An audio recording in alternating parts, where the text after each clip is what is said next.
Hi, everyone. Welcome to our parent training. Today, we're going to talk about Gestalt language processing. We're going to talk about using visuals, and we're going to talk about some tips and strategies for parents to implement and home with their kids. My name is Mariana Polistchuk. I'm a pediatric speech language pathologist and owner of Functional Pediatric Therapy. Today, I'll be doing this presentation live and then share recording with other parents. Let's see, right over here. All right, so what are we going to talk about today? We're going to talk and go over a little bit into more depth about what is Gestalt language processing and why is your child repeating instead of communicating, and how to get the child from reducing repetition and communicating on their own. We'll go over how to use simple visuals so that the child is not frustrated and so they can ask for help and express all of their needs. And then I will share different strategies that I use every day with my clients at the clinic. And remember, it's all about connection. That's really the key to having the child learn from you and interact with you. All right. So, what I try to implement as the first strategy when I work with parents is being consistent. So, I try to start my session the same way every week to build that consistency with the child. So, if I'm working with the child and being able to say hello or maybe ask a question like, how are you? How's your day? To work on those social skills, I always start the session by waving and seeing if the child will respond just to my wave, which is that visual support cue. If the child is not waving back or interacting, then I jump in and I give the verbal cue and I'll say, hi. Now, I want the child to imitate me. So versus telling the child, say hi or say hello, I don't want the child to be able to say the phrase, say hello. I want the child to actually say hello to me. So I'm teaching the child in that moment to say, hi, Mariana. So actually, what I'm saying is what I want the child to imitate. So if the child is still learning to express themselves on their own and they're still using echolalia, I want them to echo exactly what I want them to say. And it's really, really important not to use the word say because children most often will repeat that as well or remember that. And then it becomes a script and then you're going to have to like pull it apart and break it. So whatever you want your child to be able to say, you actually model the exact thing and then increase intonation. So when we do the greeting, we always start with, hi, Mariana. And then hopefully at that point, after doing it for a couple sessions, the child will now start greeting me by himself and say, hi, Mariana. And then after I think the child is getting then that routine, that verbal routine, then we can work on how are you or what's up, just some sort of way to continue the conversation and work on those social skills that many of the clients that I work with need to work on. So it's important to be consistent. Usually after that, I have the child pick something that they're interested in. I observe and I wait. I don't jump in and tell the child like, "Hey, that's our plan for today," or "That's what we're going to do," because I want to see what is interesting to the child at that moment. And then I follow their lead. So I'm really big therapist at following the child's lead and starting with what they're most engaged in. Because once I know what they want to do and what's their plan, then I can jump into their play and I know they're going to be the most motivated and they're going to be the most interested because I'm joining their ideas. So that's really important. And then how I plan my session is I always bring in two new things or two toys that I know will allow me to teach the skill that the child is working on. So I'm very cognizant about starting and kind of ensure that the child transitioned well, that they're regulated, that they're attending, they're in the learning zone. And then I join them in the play and incorporate my goals into what they're doing. And then I kind of once they're like, okay, they let me in their play, they're following my lead, they opened up to me, I know them, then I can provide some ideas and have them play with me using the tools that I have because I know those are the ones that will help me work on those goals the most. So very, very important. And then at the end, if the child is standing up or walking away, I model the phrase, I'm finished, I don't want to do it anymore, so that the child can then express and tell me, well, I want to do something else, or I'm not interested in this anymore. So I'm teaching that child that function of communication of I'm done with this activity and now I'm going to do something else so the child can express it. Because most often my kids will walk away, run away, go gravitate towards something else, pull another toy. So I want that child to be able to communicate with me because I'm their play partner. So if you see your child doing that, and also we want to make sure that we don't have so many toys out because then that impacts the child's attention. We want that child to be able to play with that toy and use it in as many ways as we can so that the child can have new ideas and we really are building their understanding, their imagination, and their play skills because that's how children learn, that's their learning zone. So that's why we're kind of like, all right, we're done with this activity. Let's clean up, or I want to do something different. And then I model the phrase, let's go play something else. So these are little a phrase material that is just came out actually recently. It's called First Phrases, and it has all the phrases that I use. So I just wanted to show you guys these really cool cards that you can order. But if you work with a speech language pathologist, you'll have these on any core board that you use. And also you'll see the speech therapist modeling and coaching you to model those phrases. So we'll say, all right, I'm finished with that activity. Let's go play something else so that the child can initiate play with me and then continue the play. And then at the end of the session, we try to do like a full cleanup, and then we'll either do a goodbye song or we'll say, let's go home, time to clean up, let's find mom. Again, I'm modeling these phrases and you want to make it fun and you have to add the intonation so the child is consistently imitating those functional phrases. So greetings, saying hello, starting a play, initiation of play, let's play, come here, get it for me, let's do Legos. During the play, you're modeling the phrases about what the action the child doing, what you're doing. And then at the end to protest, you model, I don't want to do it anymore. And then goodbye, let's go home. So very, very consistent in my routine so that the child knows what to expect during my session and that the child understands what I want them to say and imitate and be with me. Okay. Keeps popping back for me. All right, setting limits. So that's something that I also had to learn by being a parent. I think I'm a much better therapist now after having two kids of my own. So just for the child to understand like what is accepted behavior and what's not accepted behavior. So many children that I work with have different behaviors. I don't always call them negative behaviors, but if there is aggression, we do label the behavior as aggressive behavior. So things like throwing objects, spitting, head banging, hitting, loud screaming, those are behaviors that will be a barrier for that child to be successful. So it's important to teach a child what not to do. And it's really hard as a parent to not use the word no, because many times the kids that I work with, no is a trigger word. So that means the moment you say it, then the child becomes dysregulated. And then it takes a long time for that child to go back to their learning zone. So it's really important what we say and what we do and how many times we say it. Modulates the child's regulation skills. So you want to make sure that you're cognizant of what you say and how many verbal cues you give it to him. For example, let's say, the child like threw something and you say, oh, no, pick it up. And the child's not listening. And then you say it again. Oh, no, well, let's pick it up. It's time to clean it up. And then you say it again. So how many verbal cues do you say until a child is able to comply?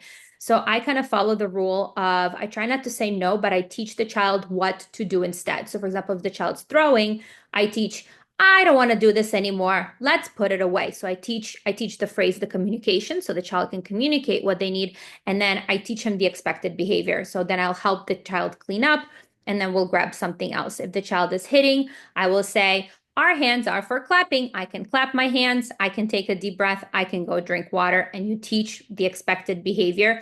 And then you give yourself space so that the child can regulate. Or you give the child a certain tool so that the child can just release whatever emotion they're feeling. You can go jump, you can go clap, you can go drink cold water is really good. You can go swing. You can ask for a squeeze toy if you need something to squeeze. You can rub your hands very quickly and then release. So that's a strategy that actually was taught by an occupational therapist. So if a child is very distressed or upset, any child, this is actually something that I use with my kids as well. I call it, oh, I'm feeling very frustrated right now. I can rub my hands, and you rub your hands for probably, I do it about 20 times. You go very, very quick until they get really warm, and then you release the energy and take a deep breath. even if you do that as a parent, it helps regulate your system. So it's kind of like connecting with your own body, releasing the emotion, taking a deep breath, calming yourself. So I do that strategy actually with so many of my clients that now then I say, let's rub our hands, the clients by themselves start rubbing their hands. Again, just something that I learned from meditation, yoga, and like calming strategies to incorporate into my sessions to help children.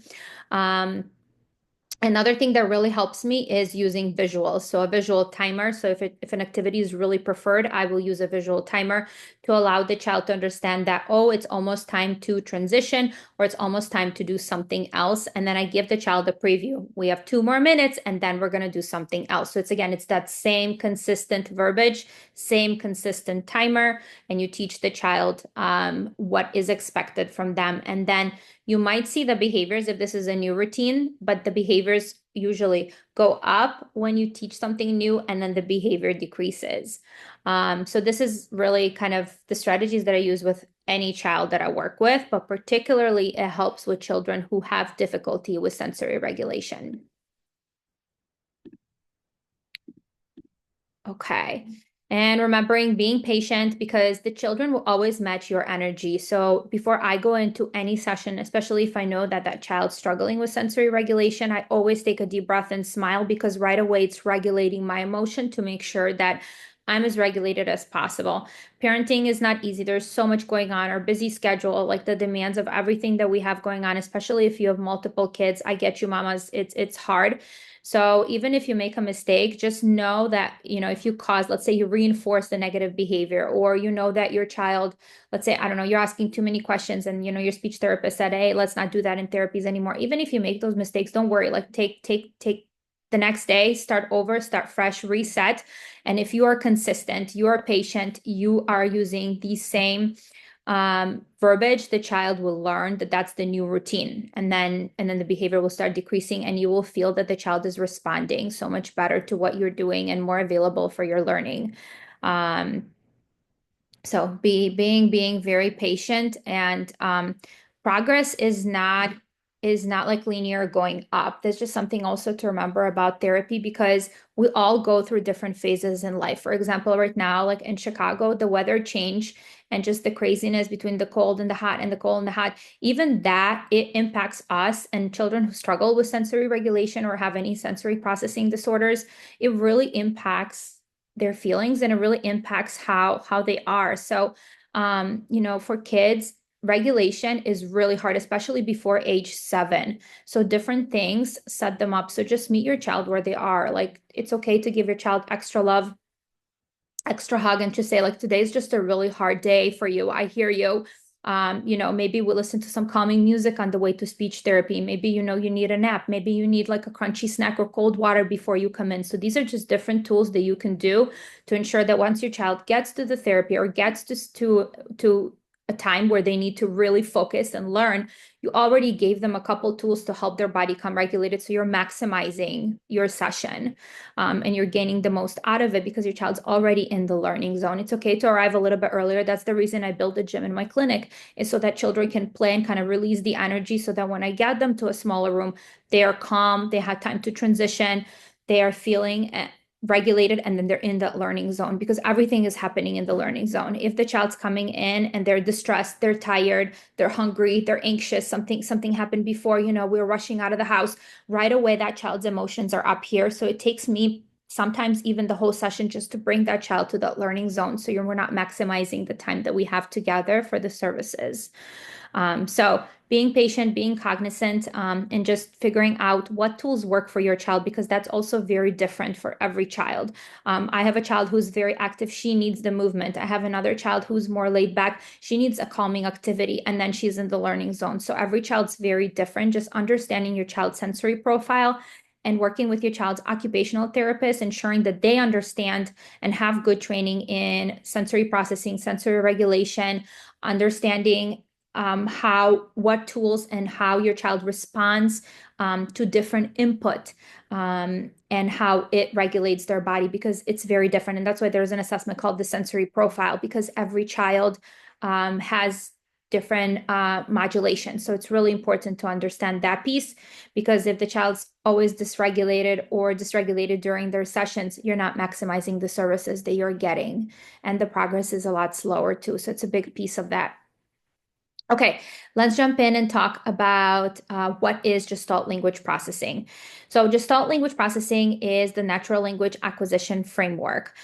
What that means is we have children who are analytical language learners. Those are children that first pick up on sounds, syllables, words, and then they start putting 2 words together, 3 words together, and then right around putting 4 words together, you start hearing sentences and grammar, and then they start talking.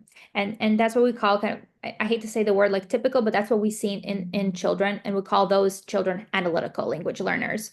The second framework, the research has been there since the 70s, but it's not common knowledge. There are so many speech therapists that I meet every day that I educate and train on using the NLA framework, because I've seen how using that different method, how well it teaches children to communicate. And if we're starting to teach our children word by word by word, that progress is so much slower, because there are certain strategies, there are certain do's and don'ts. And if you don't follow the rules of that treatment and you don't follow those stages, the communication progress is so slow. So that's another thing to kind of keep in mind. If you're not seeing your child progressing, you're not seeing your child adding new words to their vocabulary, adding new functions of communication, so making comments, answering questions.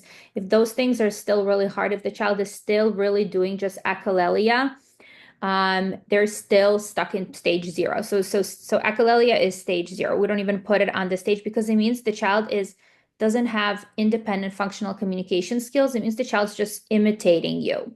Now, over time, let's say it's child was in stage 0 at age 2, but maybe when they're 3 and 4, they picked up on a couple phrases that they know, and they know that those phrases work to get them what they need to. So the brain is very smart. Children always say, oh, all right, that worked, so I'm going to use that phrase again to ask for whatever I need. So for example, if the child's always saying like apple juice, that might be their way to say I'm thirsty or I'm hungry. It might necessarily not be that they want apple juice, and the mom will go to the store and buy the child an apple juice. She'll give them the apple juice, and the child will get really upset because he never wanted the apple juice. He was just hungry and wanted his like macaroni and cheese.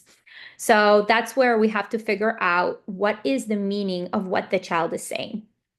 So if his child is just imitating that immediate echolalia, that is stage 0. So we want to get the child to stage 1, which is using scripts and songs, and they do have some meaning. It's not immediate echolalia, we call it delayed echolalia. And that means that the child will use that phrase, like saying apple juice, without having the apple juice there. They're just saying it when they're hungry and they're right next to the fridge. Or the child is singing like, if you're happy and you know it. And that just means, mommy, I want to like play with you. Because maybe that's something that mom's saying when the child was playing with her. So again, the child is using that script, using that song, using these whole gestalts to communicate something. But what we have to remember is that most often it's not within the right context. So it's not, we don't have to, it's not literal. It's not exactly what the child means. It's just something that they remembered to get something. So it's really important to figure out, well, what do you really mean when you use that script? What do you really mean when you sing that song? Because there's a meaning behind it, but it's not used properly.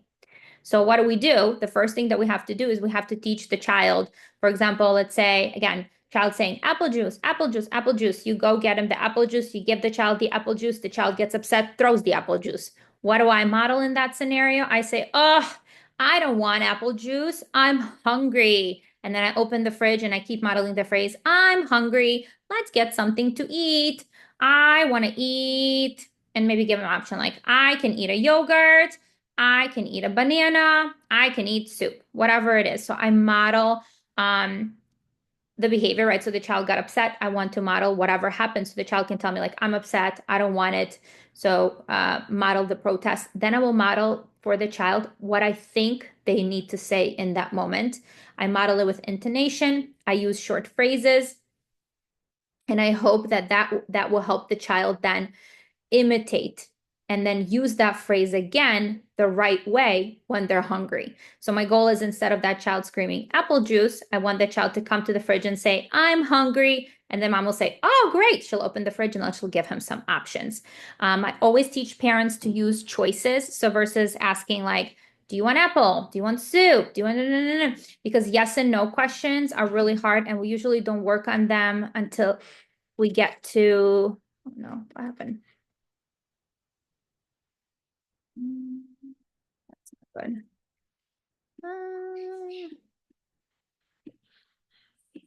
I don't want to annotate. There we go. We usually don't, where was I going there? I lost it there because of the annotation. So we want the child to be able to, instead of saying the apple juice, say I'm hungry. And when they're hungry, we don't want them to say yes and no, because we don't do questions until the child is in stage 4. Because once they're able to isolate single words, they're able to say yes and no at the single word level. And then when they're able to put phrases together in stage 4, that's when they're ready to answer questions. It's okay to work on basic things, but I will not like target it in therapy directly, because I'm following this approach. So it's okay to work on things like, what's your name? How are you? Because these are used socially and these are super functional. But I would not ask a child to say like, are you hungry? I will say, let's go get a snack, or let's go eat, because I want a child to communicate and initiate that they're hungry on their own versus ask my question. Because we usually know when the children are eating, we have that schedule for them. Most of the time we do. Or if the child's gravitating towards the fridge versus asking them, are you hungry? I will say, I'm hungry. Let's open the fridge and see if I can get a snack. I want to get a yogurt, or it's time for lunch. Let's see what we're going to eat today. I want to eat something for lunch. So these are the phrases that I model, because I want that child to come to the fridge, and that's what I want them to say. Mommy, I'm hungry. Mommy, open the fridge. Mommy, show me what's inside. So that's what I'm modeling for that child versus asking them, are you hungry? Once the child is in stage 3 or 4, that's when we start incorporating questions. And then we'll do yes, no questions, and I will do like the WH questions that are important. And then you'll see the child will be able to answer those questions with ease. They will not repeat our question, that's the biggest kind of no-no that we don't want to do. We don't want a child to be able to just repeat our question, because that tells me again that the child's A, not ready to answer questions, B, they're just repeating, which means they're not understanding the question, because the purpose of the question is to listen to it, understand it, and answer it. So if the child is just repeating, they're still in stage 1, they're just not ready for it. So limit the number of questions that you ask. Model new phrases that are appropriate to what the child is doing, incorporating actions and nouns.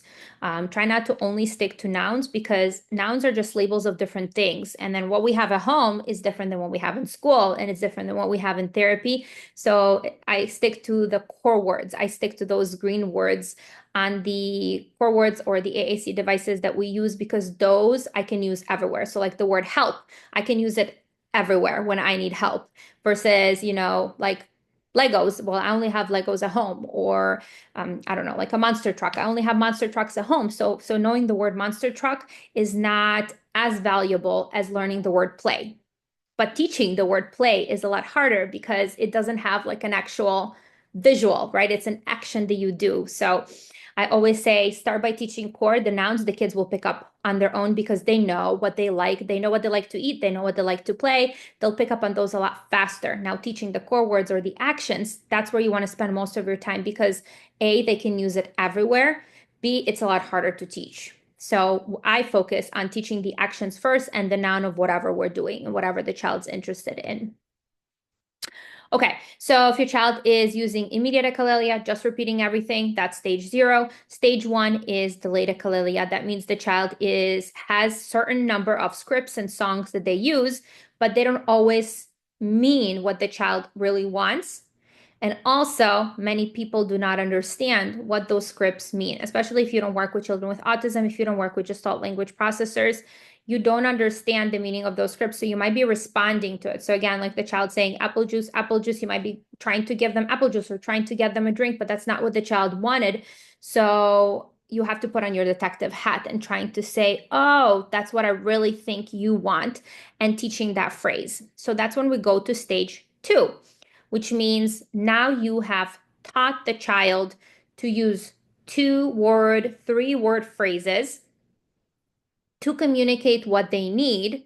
They still say it with intonation, which is absolutely okay, but it's in the right context. So let's say I'm pulling up Baby Shark, and the child will say, let's go play, Baby Shark. So I know I taught that phrase for that child. So the phrase that I'm teaching is let's go play. Maybe the child will tell me, let's play shark. So they're able to mix and match the different phrases that I taught them and then label the noun accurately.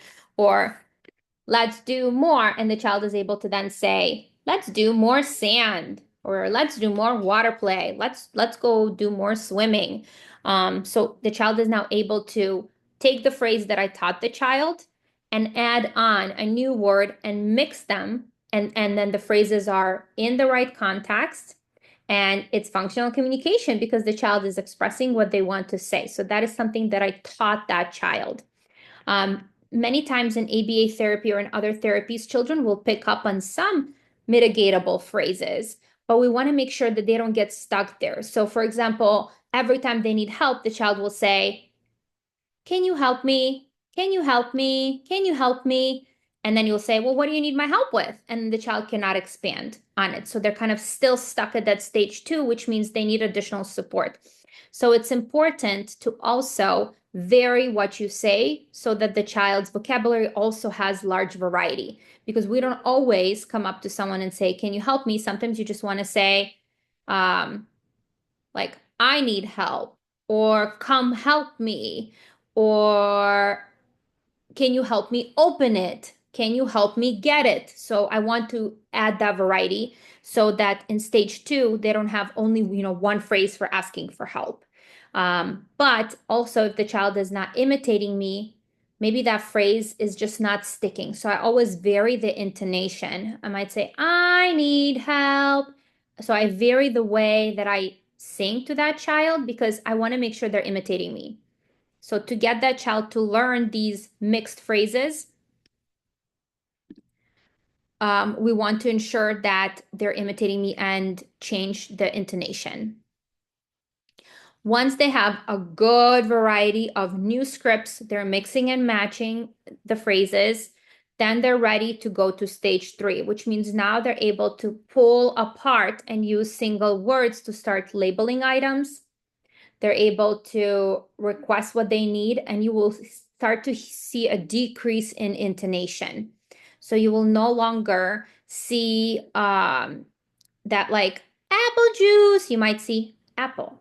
So a child is starting to be able to reduce the intonation, reduce the echolalia, and produce single words on their own. So to help to know what stage your child's at, you will have to see, are they still using mainly immediate echolalia? So just repeating everything, that's stage 0. Delayed echolalia means they have a good repertoire of scripts, but they don't always mean what the child actually wants. That's stage 1.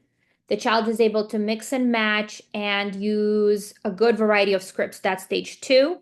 The child is no longer echoic for the most part, right? They still might have some echoics. It's never like gonna go away, but once you've learned functional communication, then you don't need to repeat anymore because you can say what you need to say. So they're able to say and label more things and isolate words, and those are stage 3. That's where the most of the kids that I work with, they're between stage 1, 2, and 3. And then we're trying to get them to stage 4, which means they're answering questions, they're communicating, you get that back and forth interaction. And then you're really focusing on grammar to ensure that what you say is also grammatically correct. Like you don't want a child to say like, he goed to the store, right? You want to say, I'm going to the store. So you want to fix that grammar and fix those errors. To know what stage your child's at, you got to have a speech language pathologist collect the language sample and score every single sentence that the child says and identify where the most of the phrases are and go from there, because the strategies are a little bit different depending on what stage your child's at. All right, so I talked about echolalia quite a bit. So just another example. So immediate echolalia is repeating everything right away. Delayed echolalia, that's the first stage of language development. That's stage one, which means, every time it's time to go to school or mommy says, hey, it's time to go to school, the child's saying to infinity and beyond. And that just means that the child is ready to go. So then let's say the child wants to go to the playground versus saying, mommy, I want to go to the playground. They're going to say to infinity and beyond. And mom would be like, well, what does that mean? We're not going to school, right? So the child will use that phrase every time they want to go somewhere. But you know how it's not related to the context. It's not related to the actual place where the child wants to go. All right, so what to do about it? Most of the kids that I work with are in stage 1 and 3. We model a variety of functional phrases, and we got to use intonation. It sounds kind of like I'm singing, but I know that when I use intonation and when I'm singing, the child is picking up on those new phrases and then they start using them and they're learning faster. Well, what I want my kids to communicate faster. So it's important to use the intonation. So I don't say like, let's play puzzle. I'll say, let's play puzzle. I see a cow. This is fun. Oh, I don't like it. Let's swing. Let's jump. And that will help your child to go to stage 2 and to stage 3. So it's the strategy. You got to use it for your child to be able to imitate and for your child to be able to learn. All right, be mindful of your child. Don't be hard on them. We all struggle. Just kind of meet your child where they are. That's really where I wanted to have it. And it has to be fun because kids, when they're engaged, when they're having fun, that's where, all the magic happens. Put on your detective hat, try to figure out what your child really wants to say. If your child is quiet or whispering, that also means that they need a good play partner. I see that a lot. If we're putting too many demands on our kids or ask too many questions during play, and we are directing the play, it's adult-directed play, I see many children then start to whisper or just very quiet during play. So we don't want that. We want kids to be talking all the time and sharing all of their ideas. All right, let's talk about visuals. All right, so in order also to make more effective therapy, you got to use visuals because most kids are visual learners. And just like us, right, when we see something, when we see a picture, we are very graphic, like our brain remembers that. So the teaching is happening a lot faster. All right, so how to use a different AAC system and model the language. So as you point to the word, you are making the sentence together. So if you have a core board, you're going to model go play or go home. And then you're going to kind of show the child that image as you say it. If you're doing a single word, then you'll model like the word go. But if your child is a gestalt language processor, we always model phrases. So that single word based core board is something we no longer use because once I've taken the training and incorporated more of the gestalt language processing, I use more phrase based first because I want the child to go from stage 1 to stage 2, and that's very important to me. So I actually use a core board that has the phrases. And I'll share examples. So these are the type of the core boards that now I program into the kids' devices and I use because as I point to the picture, I'm actually modeling the full phrase. The teaching is also faster because if I have to find the word I and then find the word like and then find the word it takes me a lot longer. And then I say, I like it, right? Versus if I just have the phrase based, I model the phrase and I just point to one picture. I like it. So that is a better approach for kids that are just all language processors is starting with a phrase-based core board, teaching those phrases because this was a child that was just using sing songs. There was no functional phrases. And the moment we programmed this into his device and gave him access, we made copies to all of his therapists. Then he started using these words and now he'll come up and say, let's draw. And then we'll draw a picture. And then while we draw, we could say, my turn, help me, give me marker, give me red. I like it, color it, take it. Then all of a sudden the child initiated that activity. And during that activity, I'm modeling all the phrases that are associated with it. And that, and his language grew and all of a sudden he started having lots of functional phrases and he could ask for help and he could ask for what he needed and he could talk about the activity. So now I shifted to using phrase-based core boards. This is one of the systems that we use on a grid, and this is another one used by Toby Dynavox. And again, we program these. The speech language pathologist who takes the training, who knows what is gestalt language processing, programs those onto the kids' devices. or makes a paper copy, and then we give it to the whole team because everyone needs to understand the approach. Everyone needs to be modeling the language for it to work. The more we model it, the more we hear new vocabulary, we hear more functional phrases, the child's talking more, they're able to communicate better. That's where the magic is happening. Then we know, and then you're going to get everybody's buy-in because all of a sudden you're like, oh my goodness, he just said this phrase, he just said this, and you start to understand his communication, and you can actually have a conversation with him. Okay, so what to do at home as a parent? Model the same phrase during the same routine. Time to brush your teeth. Let's take a toothbrush. This is the way I brush my teeth, up and down. My teeth are clean. Look, mommy. So again, these are just some of the phrases that I will model during teeth brushing because I want that child to communicate to me. Bedtime routine. I recommend either in the morning or in the evening to incorporate books. We do lots of books. I have books in every room in my clinic. Books have to be fun. Why do I like books? Because it allows you to teach the phrases and talk about the picture, talk about what's happening. So it's really, really important. I don't read what the book says. I always model the functional phrase that I want to teach to my child. Oh no, I see a bear. The bear is scary. Eating honey. Bye-bye, bear. Go away. So I use the book, I use it as my material, but I only focus on what words the child cannot say, what functions of communication the child cannot say. And that's what I teach with the book that I'm doing. And then I'm seeing what the child is saying. I might just kind of hold that page and see what will the child say. And then I want to match what they're saying. Let's say the child says snake, then you want to add into the phrase snake inside the clock, and then you'll go from there. It says that our video is about to end, so let's do this. If the Zoom is ending, go ahead and just restart the same Zoom link because I think that's about to happen. So that's what to do with books. You still model the phrase that you want your child to be able to say. You talk about the right contacts. You model the phrase with intonation. You don't have to read the book because you want to teach your child to understand the phrases and say the phrases, communicate the phrases related to what they say, to what they see.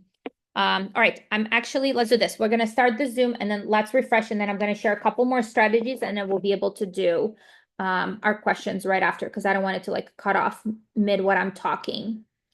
Okay, I'll see you back in a minute.